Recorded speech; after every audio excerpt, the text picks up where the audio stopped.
Assalaamu calaykum. Ku soo dhawaada Aman Channel.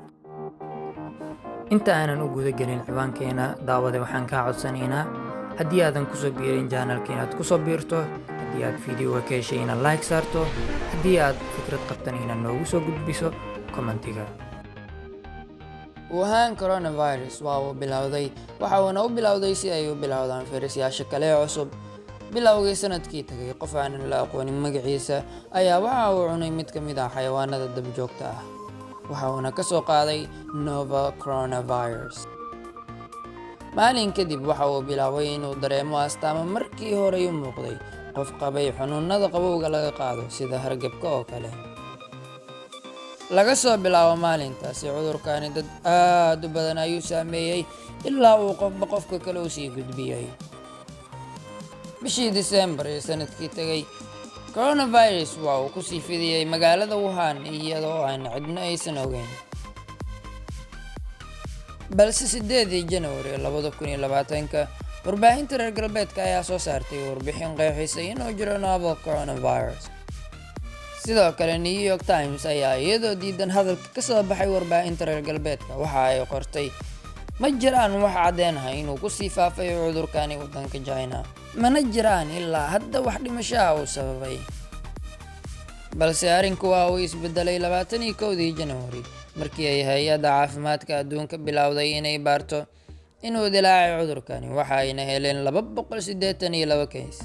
maalinkii xigtay waxa ay kaysaska gaareen 314 keys. maalinkii ku sii xigtay waa ay sii kordheen oo waxa ay gaareen 581, halka ay maalinkii ku sii xigana gaareen 846 keys. maalinka bacdina waxay gaareen 1320 ilaa ay ka gaareen kaysaskii 2014 keys. sidaas darteed dowladda China waxay go'aan ku gaartay 23 January in la dhiso xarun gargaar cusub oo lagu daaweyn karo 1,000 qofood markiiba. Huangshan Hospital. isbitaalkani waxa ay bilaabatay 23 January waxa uuna dhammaaday 2 Febraayo, waxa uuna qaatay kaliya 10 maalmood.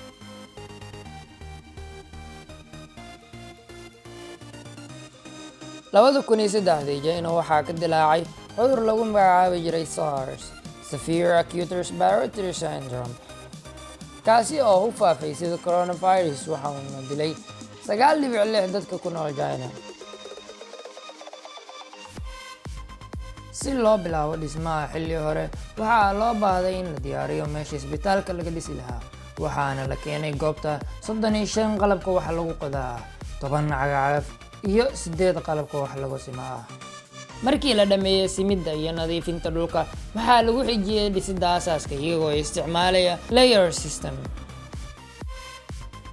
sababta ugu weyn ee ka dambeysay inay China ku dhisto isbitaal 10 maalmood ayaa ah inay isticmaaleen material hore loo soo diyaariyay oo kaliya u baahnaa in la install gareeyo. sidoo kale China waxa ay dhistay isbitaal labaad oo 25 mayl u jiro Huangshan Hospital, kaasi oo loogu talagalay in lagu daaweeyo coronavirus. mawduuceena maanta intaasoo noogu egyahay. fadlan waxaa kaa codsanaynaa haddii aad channelka ku soo biirin inaad ku soo biirto, haddii aad fiidiyoga ka heshan inaad like saarto. waa ku mahadsantahay daawashada muuqaalkan. waxaa inoo balama muuqaalka xiga insha Allah.